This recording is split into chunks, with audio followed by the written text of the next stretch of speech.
Hello friends, రేపటి complete episode ఇప్పుడు ఈ వీడియోలో చూడండి.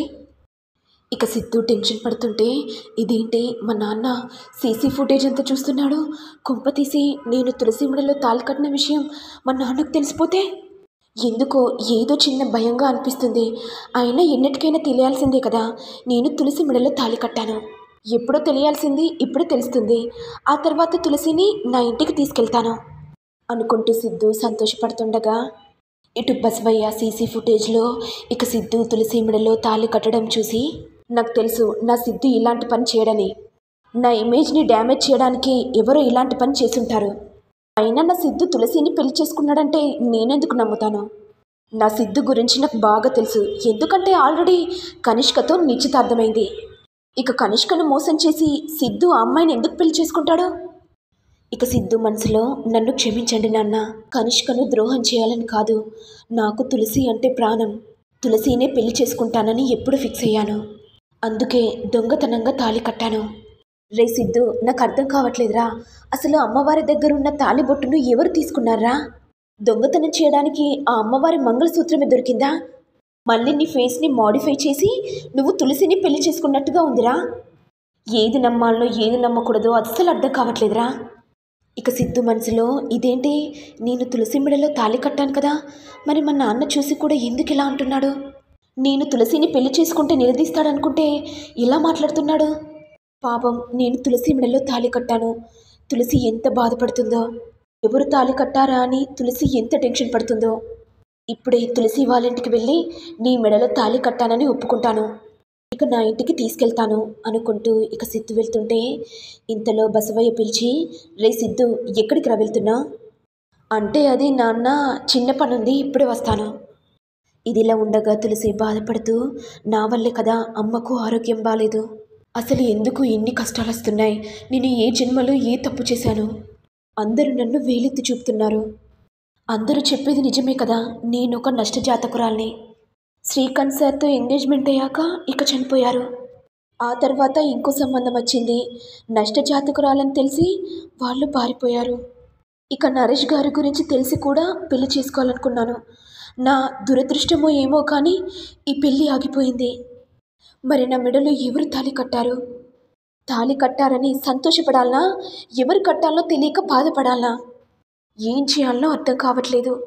ఆంటీ అంది కదా, నీకు 3 సంబంధాలు చూసినా కానీ ఎత్తిపోయాయి, అయినా ఎందుకు బ్రతుకున్నావు అని అంది కదా. ఇక నా పెళ్ళికి పరిష్కారం కావాలంటే నేను చనిపోతేనే మా అమ్మ ఆరోగ్యంగా ఉంటుంది అనుకుంటూ తులసి స్లీపింగ్ ట్యాబ్లెట్స్ మింగగానే ఇంతలో ఖుషి చూసి, ఏంటమ్మా ఏం మింగుతున్నావు, ట్యాబ్లెట్సే కదా అంటే, అది ఖుషి తల్లి కాస్త ఆరోగ్యం లేదు కదా, అందుకే ట్యాబ్లెట్స్ మింగుతున్నాను. కానీ తులసి అమ్మ, నువ్వు చాలా ట్యాబ్లెట్స్ మింగావు కదా అంటే, అది ఖుషి తల్లి నన్ను క్షమించు, ఈ ఇంటికి భారంగా ఉన్నాను కదా, నా భారాన్ని తగ్గించుకోవడానికి ఇలా చేస్తున్నాను. ఏంటమ్మా ఏం మాట్లాడుతున్నావు, నువ్వు చెప్పేది అర్థం కావట్లేదు. ఖుషి తల్లి, నిన్ను నేను చూసుకోలేకపోతున్నాను, నేను లేకపోతే నిన్నెవరూ చూసుకోలేరని నాకు బాగా తెలుసు అనుకుంటూ తులసి ఇక స్పృహ కోల్పోగానే ఖుషి టెన్షన్తో, తులసి అమ్మ ఏమైంది, లే అమ్మా. ఇక తులసి ఏ సమాధానం చెప్పకపోవడంతో ఖుషి టెన్షన్తో శ్రీనివాస్ దగ్గరికి వెళ్ళి, తాతయ్య మా అమ్మ లేవట్లేదు, చాలా టాబ్లెట్స్ మింగింది, ఎందుకు అంటే ఆరోగ్యం బాగాలేదు, అందుకే మాత్రలు మింగుతున్నానని చెప్పింది.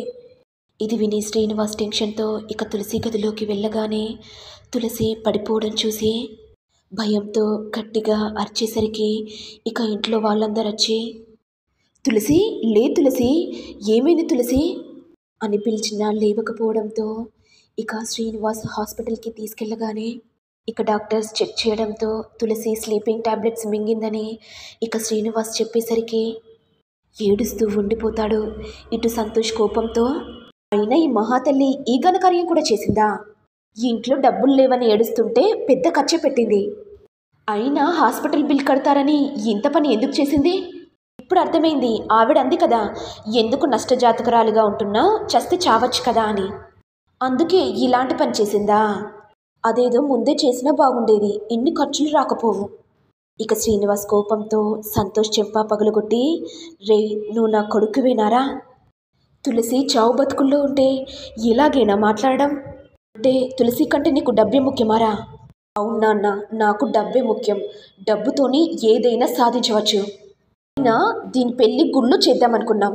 గుళ్ళో పెళ్లి చేసేల ముందు తాళి బొట్టుపోయింది. ఇది నష్టజాతకురాలని తెలిసే కదా అందరూ అంటున్నారు, వేలెత్తి చూపుతున్నారు. పైగా తులసి చేసింది. తులసిననండి, నన్ను కాదు. ఈ మాటలు విని శ్రీనివాస్ కుప్పకూలిపోగానే ఇక లక్ష్మి ఏడ్చుకుంటూ వచ్చి, ఏవండి లేండి, మంచి కొడుకులను కన్నానని చాలా సంతోషంగా ఉందండి. తులసి చావు బతుకుల్లో ఉండి కూడా పైసల గురించి ఆలోచిస్తున్నాడు. మీరెందుకు బాధపడుతున్నారండి? తులసి బాధ్యత మనది, మనం చూసుకుందాం. ఎన్ని ఆటంకాలు వచ్చినా సరేనండి, తులసి పెళ్ళి తప్పకుండా చేద్దాం. అవునా అమ్మా, చేస్తారులే. మీ మొహాలు చూస్తుంటేనే అర్థమవుతుంది. అయినా ఈ కుజదోషం దాన్ని ఎవరు పెళ్లి చేసుకుంటారో నేను కూడా చూస్తాను అని అంటుండగా ఇంతలో డాక్టర్ వచ్చి పేషెంట్ సృహలోకి వచ్చింది. ఎవరైనా వెళ్ళి చూడాలనుకుంటే చూడండి. ఇక లక్ష్మి శ్రీనివాస్ సంతోషంతో తులసి దగ్గరికి వెళ్ళగానే తులసి మెడలో ఉన్న తాలిబొట్టును చూసి ఒక్కసారిగా షాక్ అవుతారు. అమ్మ తులసి, నీ మెడలో తాలిబొట్టు ఉండడం ఏంటమ్మా? నీ పెళ్ళి ఇంకా జరగలేదు కదమ్మా, అయినా నీ మెడలో తాలిబొట్టు ఉండడం ఏంటమ్మా? అంటే అమ్మా, అది నాకు తెలియకుండానే నా మెడలో ఎవరో తాళి కట్టారమ్మా. ఇది విని లక్ష్మి ఒక్కసారిగా షాక్ అవుతుంది.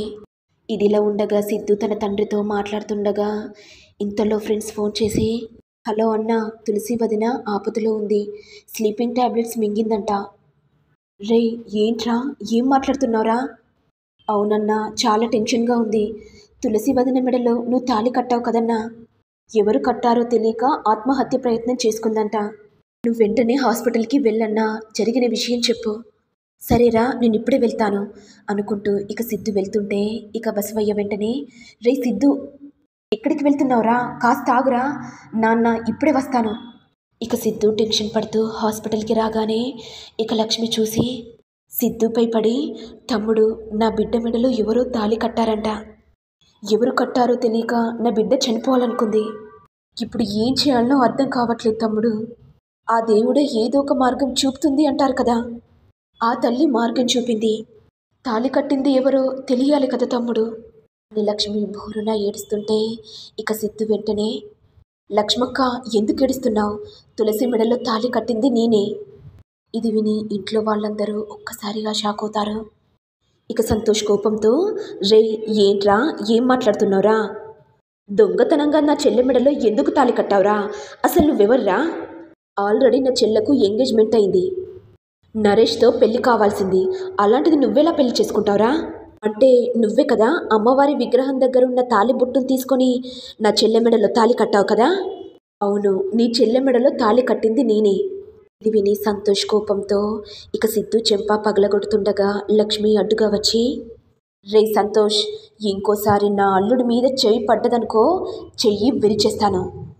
తులసి చావు బతుకుల్లో ఉంటే లెక్క చేయలేదు, కానీ సిద్ధు తాళి కట్టగానే పౌరుషంతో ఎలా వచ్చావురా?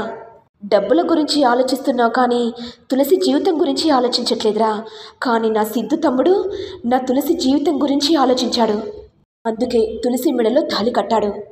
ఆ అబ్బాయిని చూస్తేనే అర్థమైంది, తన ఎలాంటి వాడో తెలిసిపోయింది. నువ్వు ఆ అబ్బాయి దగ్గర ఎంత కమిషన్ తీసుకున్నావో నాకు తెలిసిపోయిందిరా. నువ్వు నా కొడుకు అని చెప్పుకోవడం సిగ్గనిపిస్తుందిరా అని అనేసరికి ఇక సంతోష్ మౌనంగా వెళ్ళిపోతాడు. మరి నెక్స్ట్ ఎపిసోడ్లో ఏం జరుగుతుంది? తులసికి తెలిసిపోయింది కదా సిద్ధు తులసి మెడలో తాళి కట్టాడని. మరి తులసికి ముందు ముందు ఎన్ని కష్టాలు రాబోతుందో చూడాలి. మరి మీకు వీడియో కనుక నచ్చినట్లయితే లైక్ చేయండి, షేర్ చేయండి, సబ్స్క్రైబ్ చేయండి. Thank you all.